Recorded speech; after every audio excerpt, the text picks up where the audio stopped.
Vous écoutez le podcast de So Sweet Planet. Je suis Anne Greff et je vous propose des rencontres autour des thèmes des droits humains, de la culture et de l'environnement. Aujourd'hui, sur So Sweet Planet, j'ai le plaisir d'accueillir Samuel Sauvage et nous allons parler de HOP.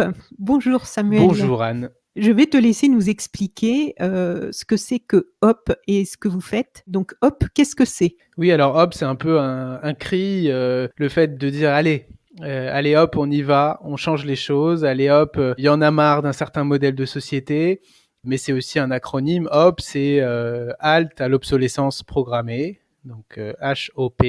Et comme notre nom l'indique, on lutte contre ce qu'on appelle l'obsolescence programmée. Alors, c'est parfois un grand mot comme ça, obsolescence programmée, mais c'est tout simplement ce qu'on expérimente très fréquemment en tant que consommateur, le fait que les produits ne sont pas conçus pour durer. Donc on se retrouve avec des produits qui nous lâchent en cours de route. On se demande s'ils ont été conçus pour durer, effectivement. Et donc cette association HOP, elle a été créée en 2015.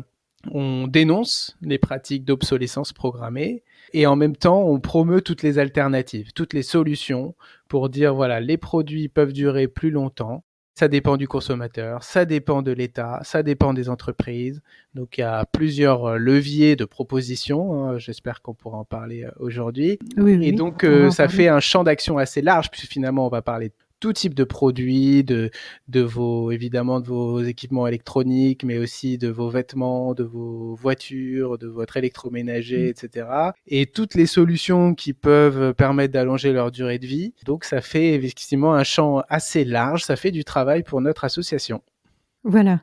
D'autant plus que si j'ai bien compris, dans l'obsolescence programmée, il y a l'obsolescence, donc le fait que les produits pourraient durer plus longtemps et donc il y aurait beaucoup d'avantages à ça, tu vas nous en parler plus en détail. Mais il y a un autre volet qui est encore plus problématique, c'est le mot programmé. C'est-à-dire que pour certains produits, ils ont volontairement été conçus pour ne pas durer, pour inciter le consommateur à consommer, à racheter un produit plutôt que prévu. C'est là où on comprend qu'il y a un vrai gros problème, quoi, quand même. Oui, cette notion de programmer, elle est au cœur de beaucoup de débats qui sont globalement tranchés par le fait que la loi, en 2015 en France, elle reconnaît l'obsolescence programmée, elle reconnaît qu'il y a un délit. Donc, on est le seul pays dans le monde qui a ce délit d'obsolescence programmée. C'est un délit qui est d'ailleurs passible, c'est au pénal, donc d'emprisonnement jusqu'à 2 ans de prison, 300 000 euros d'amende, ou ça peut aller jusqu'à 5% du chiffre d'affaires de l'entreprise condamnée. Donc, la loi, elle reconnaît cette obsolescence programmée, elle en donne une définition.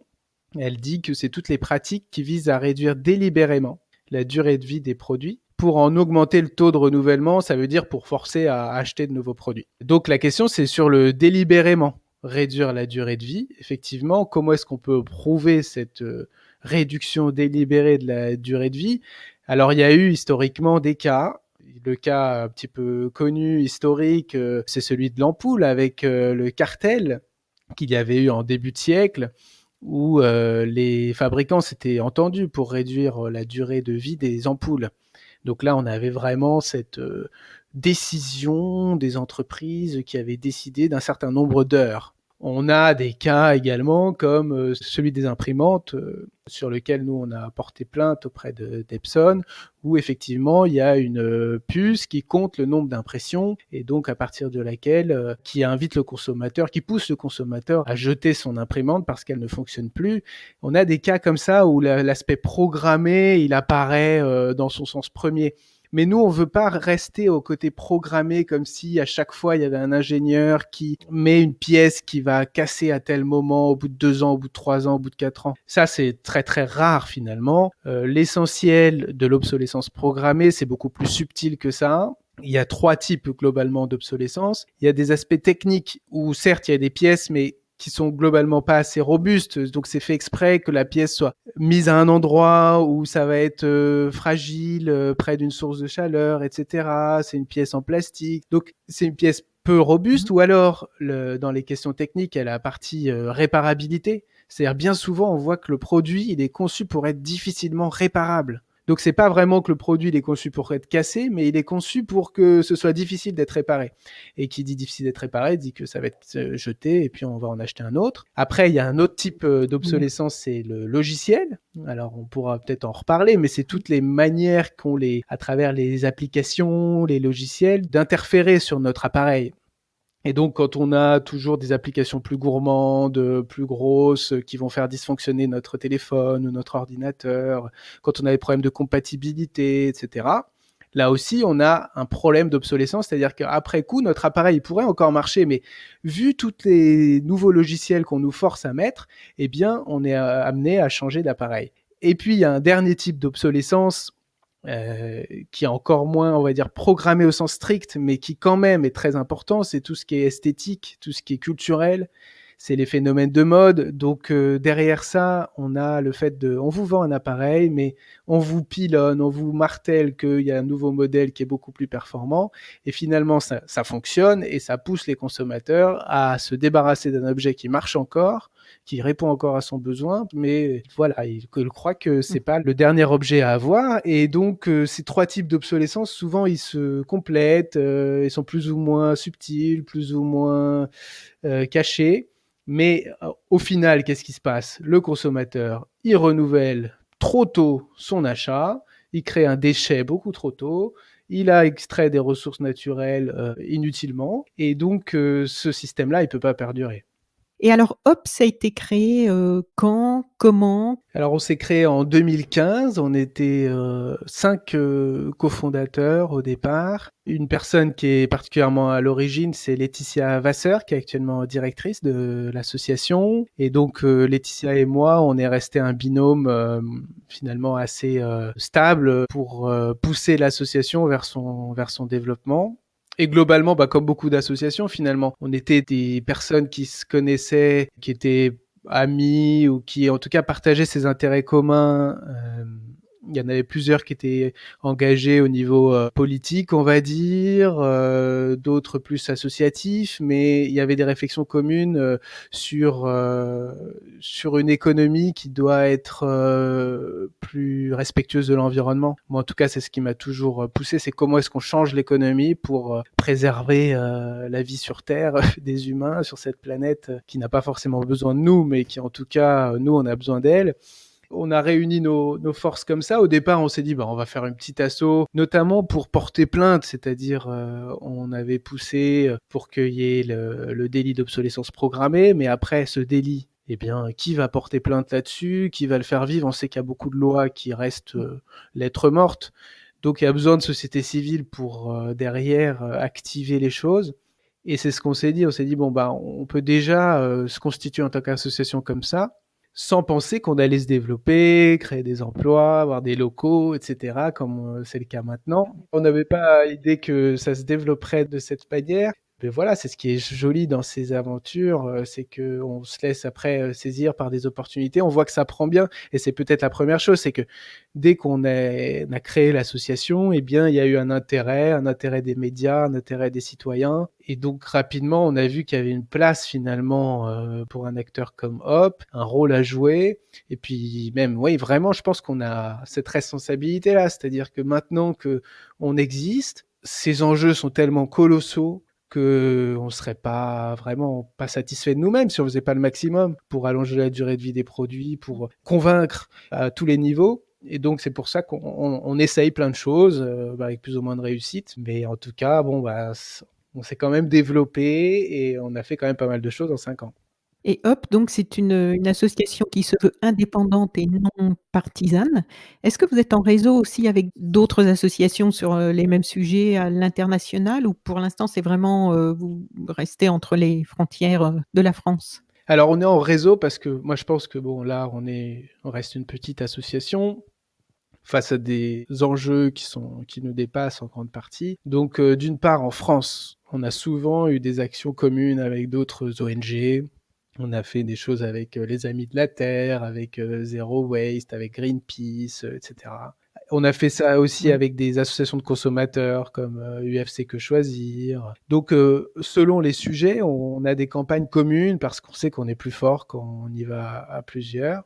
C'est indispensable, Surtout qu'il y a finalement beaucoup d'associations, il y en a beaucoup qui se créent aussi tous les jours, donc le citoyen il va avoir du mal à s'y retrouver.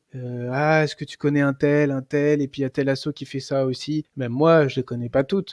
Eh oui. Donc forcément, à un moment, il faut donner un peu plus de clarté, avoir des campagnes communes.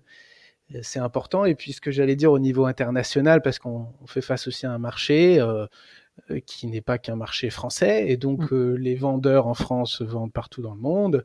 Et donc on sent qu'on a finalement une position pivot, c'est-à-dire que Hop est une des associations les plus structurées sur le sujet de l'obsolescence programmée dans le monde, j'ai envie de dire, même si on est petit.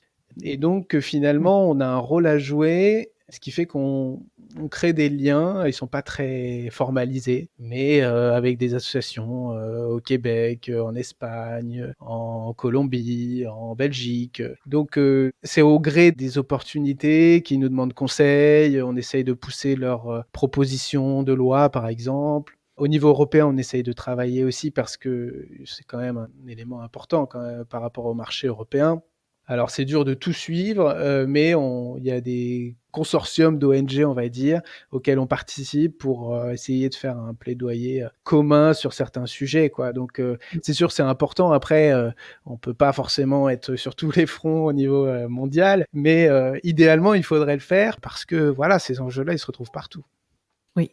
Alors, lorsque l'on parle de lutter contre l'obsolescence programmée, en fait, on entend souvent parler de la partie financière, des conséquences, économiques, mais il y a aussi, on en a parlé dès le début, un fort impact sur l'environnement. Et dans, votre rapport, de l'association HOP, dans votre rapport d'activité de 2019, vous écrivez: «Alors que les ménages se voient incités à renouveler prématurément leurs biens au détriment de leur pouvoir d'achat, l'extraction de métaux, l'accumulation de déchets et l'augmentation des émissions de CO2 vont bon train.» Et vous précisez aussi que l'allongement de 50% de la durée de vie de nos produits réduirait de 77 millions de tonnes la quantité de CO2 émis par an. L'économie annuelle serait de 64 millions de tonnes pour l'industrie du textile, rien que pour l'industrie du textile. Deuxième industrie la plus polluante après celle du pétrole. Donc ces chiffres-là, ils viennent d'où? Ils sont établis par qui? Est-ce qu'ils sont connus et reconnus par tout le monde? De où sortent-ils? Parce que c'est assez impressionnant. Oui, bah, ça tombe bien que la question soit posée à moi parce que c'est des travaux que j'ai conduits, donc ça tombe bien. Globalement, on a fait un... Alors, je ne sais pas si je dois répondre sur le constat global d'abord. Non, je vais d'abord répondre sur le chiffre précisément, puis on reviendra aux constats plus globaux. Sur ces D'accord. chiffres-là, on a souhaité calculer quel était l'impact climatique donc en émissions de CO2, parce qu'il y a beaucoup de négociations internationales qui parlent que de CO2, et que nous, vu qu'on n'a pas objectivé le fait qu'allonger la durée de vie des produits, eh bien, ça pouvait réduire les émissions de CO2, eh bien, le thème de la durée de vie, il est absent de la plupart de ces négociations, et je trouve ça très, très dommage. Et ce calcul-là, il montre que allongé de 50%, c'est-à-dire par exemple si les téléphones portables durent 2 ans aujourd'hui, ça dure 23 mois, et ils duraient 3 ans, donc c'est ça, augmentation de 50%. Donc c'est pas non plus considérable, c'est pas non plus révolutionnaire comme évolution. Et bien et forcément, c'est des téléphones portables qu'on fabrique en moins au niveau mondial. Et c'est pareil pour les jeans, Voilà. pareil pour les armoires. Donc on a fait ça pour plusieurs catégories de biens. Et à partir de ce qui a été reconnu par l'ADEME, c'est-à-dire l'ADEME a fait, l'agence de la transition écologique, a fait des calculs de cycle de vie des produits, c'est-à-dire pour fabriquer un smartphone, ça consomme tant de tonnes de CO2, et les tonnes de CO2, elles sont au niveau de temps, au niveau de la fabrication, puis au niveau de l'utilisation, etc. Là, dans la plupart des cas, là où il y a l'essentiel des consommations, c'est lors de la phase de fabrication et d'extraction des matières premières. Donc ça, il faut déjà le dire et Ouais. le répéter. C'est là où on consomme, c'est pas quand on utilise ensuite l'appareil. En général, ça consomme pas grand-chose par rapport à tout ce qui a été nécessaire pour le fabriquer. Donc, ce qu'il faut, l'urgence environnementale pour la plupart des produits, c'est que le produit dure plus longtemps. Donc c'est vrai aussi dans le numérique, 70% de l'empreinte carbone des équipements numériques, elle se fait lors de la phase pour la fabrication des produits. Donc c'est là qu'il faut qu'on joue. Et donc à partir de là, on voit ce que ça coûte de fabriquer un smartphone selon l'ADEME, et donc on voit combien sont vendus en France. On en déduit que si on en fabriquait moins, parce que les produits durent plus longtemps, eh bien ça économise tant de tonnes de CO2. Donc, c'est des calculs assez simples qui ont été faits aux assises de la transition énergétique, d'ailleurs, avec d'autres participants en 2018 et qui gagneraient à être mieux communiqués. C'est par rapport à ton autre question, c'est que non, ces chiffres sont pas très valorisés parce que ils ont été faits à un moment par un groupe, mais on n'a pas fait toute une stratégie de communication. Et c'est peut-être dommage parce que au fond, on se rend compte que on pourrait remplir les objectifs climatiques de la France avec une seule mesure d'ici 2023. Donc, c'est pas tous les objectifs à horizon 2050, mais en tout cas, une partie du chemin, on pourrait le faire en augmentant la durée de vie des produits. Et ça, ce serait génial. Pourquoi ? Parce que c'est d'une part quelque chose qui est à la fois bon pour les consommateurs, qui est à la fois bon pour l'environnement. C'est pas un sacrifice qu'on demande aux gens. On demande pas aux gens de plus prendre l'avion ou de plus manger de viande. Même si par ailleurs, ça peut être positif aussi. Mais globalement, on leur demande plutôt d'avoir accès à des produits qui durent plus longtemps. Donc, je pense que ça peut être un boulevard pour les pouvoirs politiques parce que ça touche au pouvoir d'achat, ça touche à l'environnement, mais d'une manière positive. Et ça, en même temps, ça aide à répondre aux objectifs climatiques. Donc, juste pour finir quand même le raisonnement là-dessus, une petite difficulté pour bien le prendre en compte, c'est que ces émissions-là, souvent, elles sont cachées. C'est-à-dire qu'on c'est à l'autre bout de la planète qu'on fabrique tout ça. Donc, dans le petit bilan français, ça va pas toujours être calculé. Et donc, le gouvernement français va peut-être plus s'intéresser aux émissions liées au fait qu'il y a des camions sur les routes en France, plus qu'au fait qu'il y a des téléphones portables qui sont fabriqués à l'autre bout de la planète. Mais au fond, on est sur la même planète, donc il faudrait prendre en compte l'ensemble de ces consommations. Et peut-être plus généralement, je pense que c'est hyper important de rappeler ce côté-là, la nécessité d'avoir tellement de ressources naturelles pour la fabrication de nos produits. On s'en rend pas compte, mais pour un smartphone de, je sais pas, quelques centaines de grammes, c'est 70 kilos de matières premières qui sont mobilisées. Pour un ordinateur portable, c'est 250 kilos de matières premières. Et donc, à chaque fois qu'on se rend compte que chacun de nos objets immobilise autant de ressources qui sont non renouvelables, on s'aperçoit qu'il y a un problème, notamment quand on se rend compte aussi que certains de ces métaux, ils ont en fait très peu de disponibilité. C'est dur à dire combien d'années, mais globalement, sur l'argent, le zinc, un certain nombre de métaux, on est sur du 10, 20, 30 ans de disponibilité. Donc, pourquoi extraire ces ressources pour en faire des produits qui sont conçus pour ne pas durer, pour en fait ensuite devenir des déchets qu'on n'arrive pas à recycler? C'est epsilon, c'est presque rien ce qu'on arrive à recycler parce que tous ces métaux, ils sont assemblés, on n'arrive pas à les séparer. Donc, au final, on est sur un non-sens écologique et même économique à long terme, parce que finalement, à long terme, on aura besoin de ces métaux et on ne saura plus où les trouver.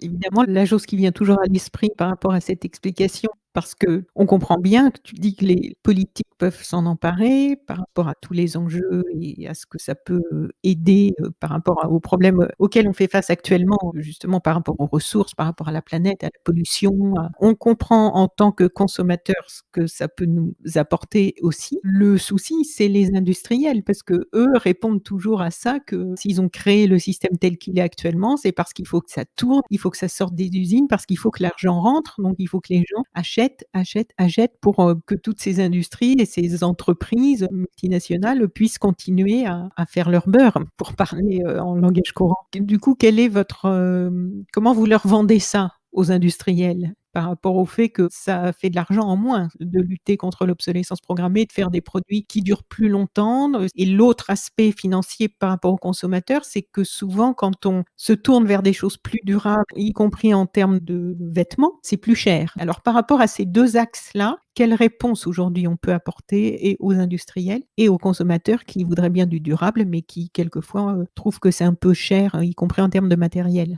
Non, mais c'est des questions très importantes et c'est important de prendre le temps d'y répondre. L'obsolescence programmée, elle a été développée pour faire face à un problème qui est celui de la saturation des marchés. Une fois qu'on a un lave-linge, eh bien, on n'en rachète pas un deuxième normalement. Et donc, à partir de là, forcément, le marché, quand tout le monde est équipé, eh bien, il faut pouvoir continuer à en vendre parce qu'on est dans une société de croissance qui est basée sur le fait qu'on veut vendre toujours plus. Donc, comment on vend toujours plus à un moment, soit les gens ont plusieurs équipements, donc pour les vêtements ça va, et encore, du coup on arrive à une surconsommation quand même très importante. Mais il y a rapidement le thème de rendre les produits obsolètes et qui ne vont plus fonctionner un peu plus rapidement. C'était d'ailleurs un designer qui avait une phrase assez intéressante, il s'appelle Brooks Stevens, il disait « Il faut instiller dans l'esprit du consommateur l'envie de posséder quelque chose d'un peu mieux, d'un peu plus neuf et un peu plus tôt que ce qui serait nécessaire. » Donc c'est vraiment essayer de raccourcir son besoin, enfin qu'il ait besoin plus vite des équipements. Et derrière ça, moi je suis économiste par ailleurs, donc je me suis intéressé quand même à qu'est-ce que ça impliquait en termes de croissance, d'emploi.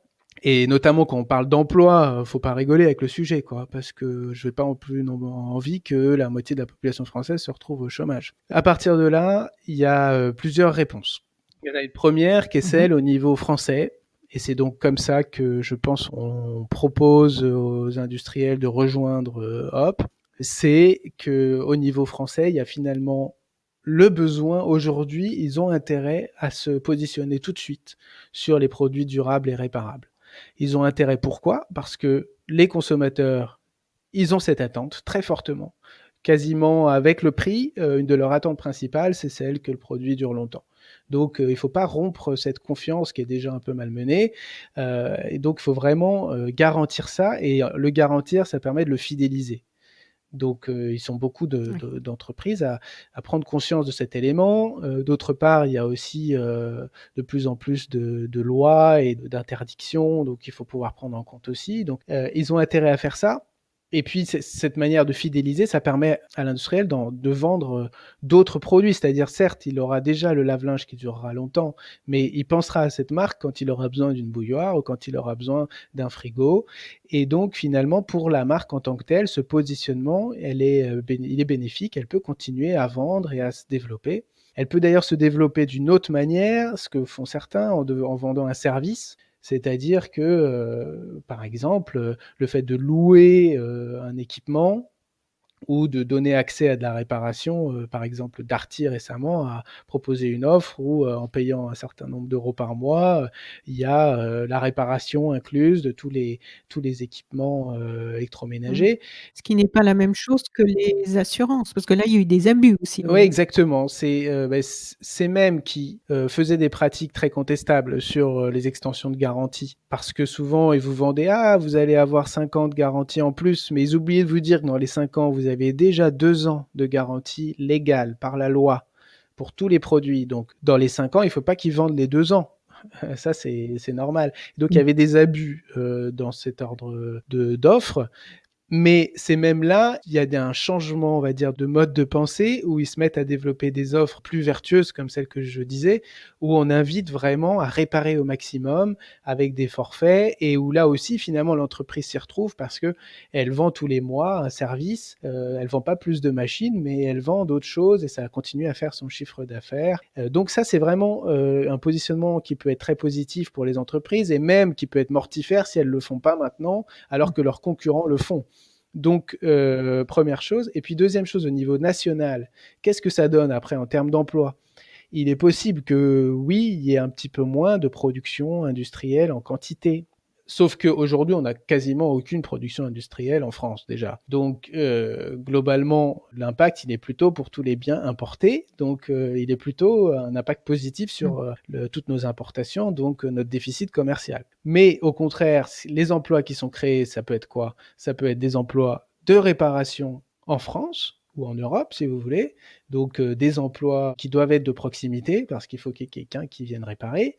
Ça peut être des emplois dans la relation service client parce que voilà, on a une location, on a un autre rapport. Et puis, ça peut aussi être des emplois où on relocalise l'industrie. C'est-à-dire qu'à un moment, on dit maintenant, par exemple, les téléphones portables, ils vont durer 5 ans. Il y a une garantie 5 ans en France. Bon, bah, peut-être qu'à ce moment-là, ça vaut le coup d'avoir une production plus qualitative et que la main-d'œuvre française peut devenir plus compétitive. Donc, pour certaines industries, ça peut fonctionner, donc ça peut même créer des emplois en France. Après, au niveau mondial, c'est une autre histoire. Au niveau mondial, de toute façon, on ne peut pas continuer sur le rythme actuel de croissance matérielle qu'on a connu ces dernières dizaines d'années. Donc, il faut forcément trouver un autre modèle.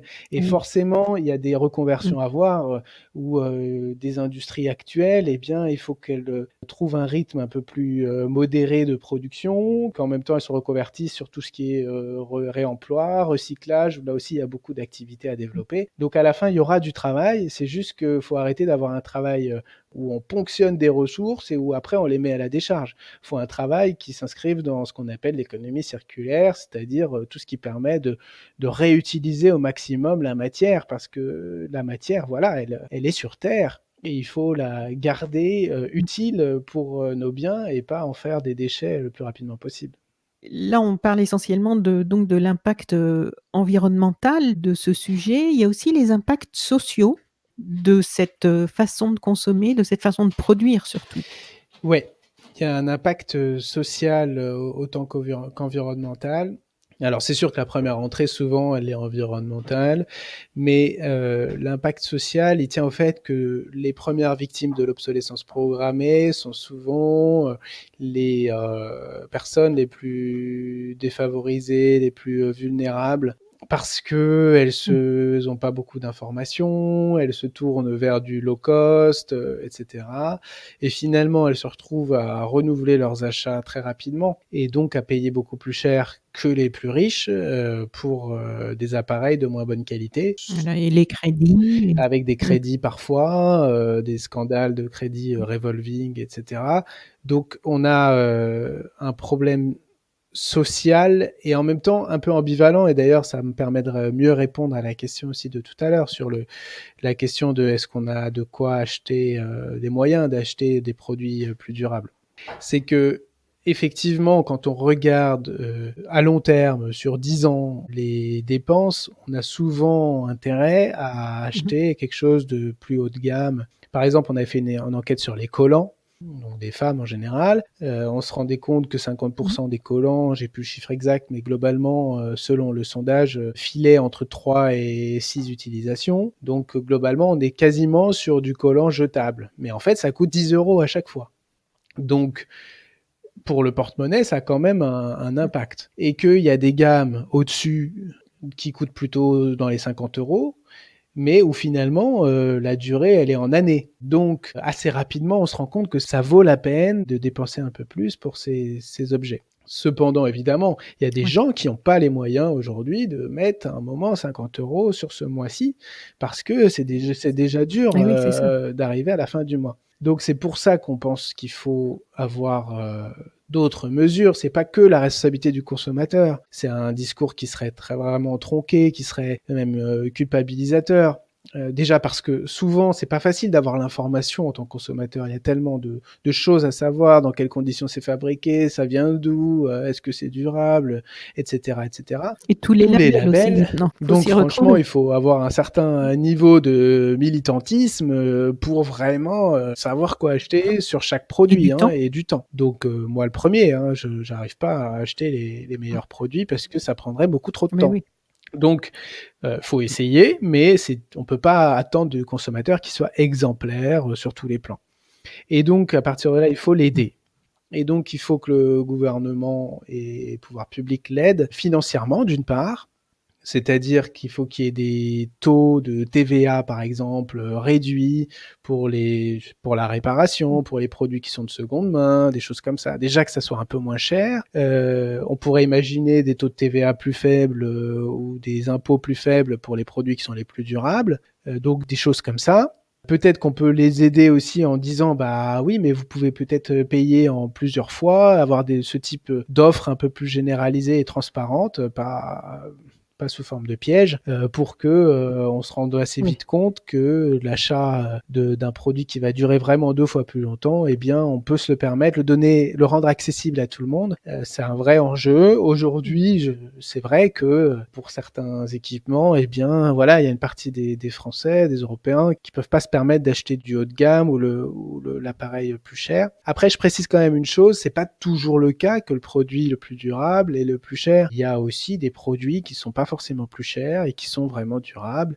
Donc, mais bon, voilà, on peut pas faire de généralité. Assez souvent, faut payer un petit peu plus, mais parfois, ça vaut le coup quand même de payer 10 € de plus pour avoir 1 an de plus d'utilisation. C'est parfois une différence qui est faible, d'où l'enjeu aussi de mieux informer. Alors, à partir de 2021, il y a un indice de réparabilité qui est mis en place en France sur les produits, enfin sur 5 catégories de produits, comme les ordinateurs, comme les lave-linges, etc. Et donc cet indice-là, il va vous dire si l'appareil va être réparable, facilement réparable. Donc c'est déjà bien, vous allez avoir une note simple. Donc on aide déjà le consommateur là-dessus. Après, nous, ce qu'on a demandé et qui a été obtenu dans la loi d'ici 2024, c'est que ce soit aussi un indice de durabilité, c'est-à-dire vraiment est-ce que le produit va durer longtemps, il va être robuste. Ça, c'est un peu plus dur à mesurer en avance, mais c'est pas impossible. Et donc, il faut juste en donner les moyens parce que une fois qu'on l'aura fait, eh bien, le consommateur, il aura plus d'outils. Aujourd'hui, bon, il va sur le site de Hop, il va sur le site qu'on a développé aussi, produitsdurables.fr, et encore s'il connaît. Et bon, il peut avoir quelques informations comme ça, mais c'est pas toujours consolidé. Il faudrait que les pouvoirs publics s'y mettent parce que derrière, c'est moins de déchets, c'est moins de ressources extraites, c'est du pouvoir d'achat qui est sauvé. Donc, ça vaut la peine de mettre un petit peu les moyens de cette politique publique. C'est la fin de cette première partie de l'interview de Samuel Sauvage pour parler de l'association HOP, Halte à l'obsolescence programmée. Je vous donne rendez-vous pour le 2e épisode. À très vite. Chères auditrices, chers auditeurs, si vous avez apprécié ce podcast de So Sweet Planet, n'oubliez pas de lui mettre un avis favorable sur votre application de podcast, par exemple 5 étoiles sur Apple Podcast, et de rédiger un avis sympathique. Cela me fera plaisir. Pour plus d'informations sur les droits humains, l'environnement et la culture, vous pouvez suivre la page So Sweet Planet sur Facebook. Enfin, n'oubliez pas de vous abonner gratuitement, soit à la newsletter sur le site sosweetplanet.com, soit au podcast sur votre application de podcast pour être informé des prochains podcasts de So Sweet Planet mis en ligne. À bientôt.